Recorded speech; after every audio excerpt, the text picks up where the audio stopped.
വാഹനാപകടത്തിൽ മരിച്ച മാധ്യമപ്രവർത്തകൻ KM ബഷീറിന് അന്ത്യാഞ്ജലി. മൃതദേഹം വടകരയിൽ കബറടക്കി. നേരത്തെ ജന്മനാടായ തിരൂരിൽ പൊതുദർശനത്തിന് വെച്ച മൃതദേഹത്തിൽ സാമൂഹിക സാംസ്കാരിക രാഷ്ട്രീയ രംഗത്തെ പ്രമുഖർ ആദരാഞ്ജലികൾ അർപ്പിച്ചു. തിരുവനന്തപുരത്തു നിന്ന് മലപ്പുറം വാണിയന്നൂർ ശാന്തുരി നഗറിലേക്കാണ് മൃതദേഹം എത്തിച്ചത്. 4 മാസം മുൻപ് താമസാരംഭിച്ച പുതിയ വീട്ടിൽ ചേതനയേറ്റ് KM ബഷീർ എത്തിയപ്പോൾ ദുഃഖം അണപൊട്ടി. പിഞ്ചുമക്കളായ ജെന്നിയെയും അസ്മയെയും നെഞ്ചോടക്കി പിടിച്ച് തേങ്ങുന്ന ബഷീറിന്റെ ഭാര്യ ഫസീലയെ ആശ്വസിപ്പിക്കാൻ ബന്ധുക്കൾ പാടുപെട്ടു. നാട്ടുകാർ ഉൾപ്പെടെ വൻ പൗരാവലി തന്നെ KM ബഷീറിനെ അവസാനമായി ഒരു നോക്ക് കാണാനെത്തി. പ്രിയപ്പെട്ടവരെ, എല്ലാവർക്കും നമസ്കാരം. അസ്സലാമു അലൈക്കും വറഹ്മത്തുള്ളാഹി. ഞാൻ ഷാഫിഖ്.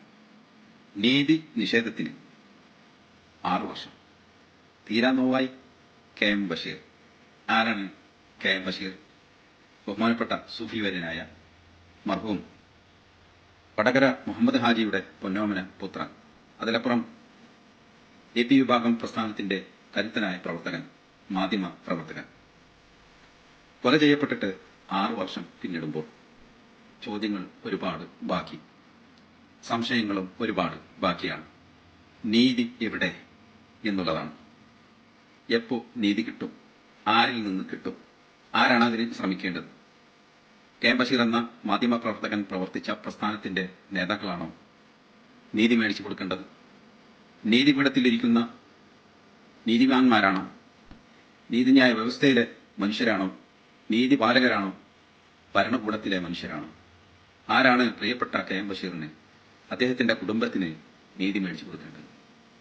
നീതി ഇതുവരെ പുലർന്നു എന്നുള്ളത് നെഞ്ചത്ത് കൈവച്ച് ഭരണകൂടത്തിലെയും മനുഷ്യരായിട്ടുള്ള എല്ലാ നീതിപീഠത്തിലും എല്ലായിടത്തിലും ഇടപഴകുന്ന ജീവിക്കുന്ന മനുഷ്യരെ സ്വയം ചോദിക്കുക. നീതി ലഭിച്ചിട്ടില്ല എന്ന് മാത്രമല്ല, വളരെ പ്രഹസനമായിട്ടുള്ള ഒരു അവസ്ഥയിലൂടെയാണ് KM ബഷീറിന്റെ കൊലപാതകം നമ്മൾ ഓരോ ദിനവും അല്ലെങ്കിൽ ഓരോ വർഷവും കടന്നുപോയിക്കൊണ്ടിരിക്കുന്നത്, കേട്ടുകൊണ്ടിരിക്കുന്നത് വാർത്ത. ഇപ്പോൾ പ്രതിഷേധങ്ങളും മറ്റ് കാര്യങ്ങളൊന്നും കൃത്യമായിട്ട് നടക്കുന്നില്ല. വർഷത്തിലൊരിക്കൽ ഇതുപോലെ വാർത്ത വരുന്നു, അല്ലെങ്കിൽ ആ ഒരു മരണത്തിന്റെ ഓർമ്മ പുതുക്കുന്നു, അത്രമാത്രം. നീതി എവിടെ എന്ന് ചോദിച്ചാൽ മറുപടിയില്ല. സത്യം പറഞ്ഞാൽ നമ്മളൊക്കെ ഒരുപാട് സംസാരിക്കാറുണ്ട് പല വിഷയങ്ങളിലൊക്കെ. എന്നെ സംബന്ധിച്ചിടത്തോളം ഇങ്ങനെ ഒരു പ്രസ്ഥാനത്തിന്റെ അനുഭാവിയോ അല്ലെങ്കിൽ ആശയപരമായിട്ടൊക്കെ വീഡിയോ ചെയ്യുന്ന ഒരാളെന്ന നിലയ്ക്ക് എന്റെ മനസ്സാക്ഷിയോട് തന്നെ എനിക്ക് മറുപടി പറയാൻ പറ്റാത്ത ഒരു അവസ്ഥയിലേക്ക് ഈ ഒരു മരണത്തിന്റെ കാര്യകാരണങ്ങളെ എന്നെ വല്ലാതെ അലട്ടുന്നുണ്ട്. ഓരോ മനുഷ്യർക്കും ഇതുപോലെ സംഭവിക്കുമ്പോൾ നമ്മുടെ നാടിന്റെ അവസ്ഥ, നീതിപീഠം, നീതിന്യായ വ്യവസ്ഥ, നിയമവാഴ്ച നിലനിൽക്കുന്ന നമ്മുടെ രാജ്യത്ത് ഇത്തരത്തിലുള്ള കാര്യങ്ങൾ നടക്കാതെ പോകുമ്പോൾ അല്ലെങ്കിൽ നീതി ലഭിക്കാതെ പോകുമ്പോൾ എന്താണ് നമ്മൾ ചെയ്യേണ്ടത്? സാധാരണ മനുഷ്യരായിട്ടുള്ളവരൊക്കെ എവിടെയാണ് നീതിക്ക് വേണ്ടി കയറി ചെല്ലേണ്ടത്? ഭരണകൂടത്തെയാണോ, നിയമപാലകരെയാണോ, ആരെയാണ് നമ്മൾ സമീപിക്കേണ്ടത്? ജനപ്രതിനിധികളായിട്ടുള്ള ആളുകളെയാണ്? ഒന്നും മനസ്സിലാക്കുന്നില്ല. ഇനിയും ഇതുപോലെ ഒരുപാട് കേസുകൾ വരുമ്പോൾ എങ്ങനെയാണ് അതിനെ മറികടക്കേണ്ടത്? നീതി കിട്ടാനുള്ള ഒരു സാഹചര്യം നമ്മൾ ഉണ്ടാക്കേണ്ടത്. നിലവിലെ ഒരുപാട് ആക്രമണങ്ങളും കൊലപാതകങ്ങളും നമുക്ക് മുമ്പിലുണ്ട്. ഒരു സാധുവായ ഒരു മുസ്ലിയാർ റിയാസ് മൗലവി കൊല ചെയ്യപ്പെട്ടിട്ട് അതിന്റെ വിധി നമ്മൾ കേട്ടതാണ്. ഒരു പിഞ്ചു പൈതല് മദ്രസയിലേക്ക് പോകുമ്പോൾ കൊല ചെയ്യപ്പെട്ടതിന്റെ കാര്യങ്ങൾ, വിധി നമ്മൾ കേട്ടതാണ്.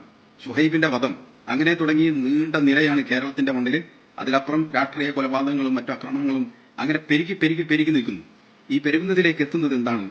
ഈ ആക്രമണങ്ങൾ ഏറ്റവും ഉയർന്ന പദവിയിലുള്ളവരോ അല്ലാത്തവരോ സാധാരണക്കാരായ ആളുകളൊക്കെ നടത്തുമ്പോൾ ചില ആളുകൾ രക്ഷപ്പെടുന്നു, ചില ആളുകൾ രക്ഷപ്പെടുന്നില്ല. അനന്തമായിട്ട് ശിക്ഷ അല്ലെങ്കിൽ വിചാരണ തടവുകാരനായിട്ട് നീണ്ടുപോകുന്ന ഒരു സാഹചര്യം. എല്ലാം സമ്പന്നമാണ്, ഭരണഘടനയും സംവിധാനങ്ങളും ശിക്ഷകൾ ഒക്കെ നടപ്പിലാക്കാൻ കഴിയുന്ന ഒരു രാജ്യത്ത് അനന്തമായിട്ട് ഇങ്ങനെ നീണ്ടുപോകുന്ന, നീതി ലഭിക്കാതെ പോകുന്നതിന്റെ വസ്തുത എന്താണ്? സത്യം പറഞ്ഞു കഴിഞ്ഞാല് നമ്മളോടൊക്കെ ചോദ്യങ്ങൾ ഒരുപാട് ആളുകൾ ചോദിക്കുന്നുണ്ട്. നിങ്ങളുടെ പ്രസ്ഥാനത്തിൽപ്പെട്ട ഒരു വ്യക്തിക്ക് അല്ലെങ്കിൽ ഇത്തരത്തിലുള്ള ആളുകൾക്ക് ഒരുപാട് ഇത്തരത്തിലുള്ള കൊലപാതകങ്ങളും ആക്രമണങ്ങളും ഒക്കെ നേരിട്ടിട്ട് സംരക്ഷിക്കാൻ കഴിയാത്ത ഒരു അവസ്ഥയിലേക്ക് പ്രസ്ഥാനത്തിന്റെ നേതാക്കളും കാര്യങ്ങളൊക്കെ പോയിക്കൊണ്ടിരിക്കുമ്പോൾ എന്ത് മറുപടിയാണ് നിങ്ങൾക്ക് അതിൽ പറയാനുള്ളത്? അവരുടെ ഉദ്ദേശം ഒരു പക്ഷേ സതുദ്ദേശമാവാം, ദുരുദ്ദേശമാവാം. നമ്മൾ ഈ പ്രതിദാനം ചെയ്യുന്ന ഈ ആശയധാരയുടെയോ അല്ലെങ്കിൽ ഈ പ്രസ്ഥാനത്തിന്റെ വക്താവായതിന്റെ പേരിൽ ഒരു പക്ഷേ അത്തരത്തിലുള്ള സമ്മർദ്ദത്തിൽ ആക്കുന്ന ചോദ്യങ്ങൾ ചോദിച്ച് നമ്മളെ പിന്തിരിപ്പിക്കാനുള്ള ശ്രമമായിരിക്കും ഒരു പക്ഷെ നടക്കുക.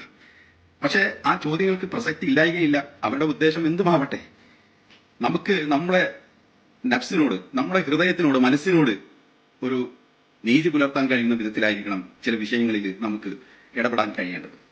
ഇത് നീതി പുലർത്താൻ കഴിയാതെയും ചോദ്യങ്ങൾക്ക് മറുപടി കൃത്യമായി കൊടുക്കാൻ കഴിയാതെയും ചില വിഷയങ്ങൾ നമ്മളങ്ങനെ വർത്തമാന സാഹചര്യത്തിൽ നിന്ന് നീക്കിക്കൊണ്ട് പോയിക്കൊണ്ടിരിക്കുകയാണ്. വളരെ ദൗർഭാഗ്യകരമായിട്ടുള്ള അവസ്ഥയാണ് നാളെ ഇതുവരെ നമ്മൾ കണ്ടത്. അദ്ദേഹത്തിന് നീതി ലഭിക്കും എന്ന് നമുക്ക് ആഗ്രഹിക്കാം, പ്രതീക്ഷിക്കാം അദ്ദേഹത്തിന് നീതി ലഭിക്കട്ടെ. ബൈ.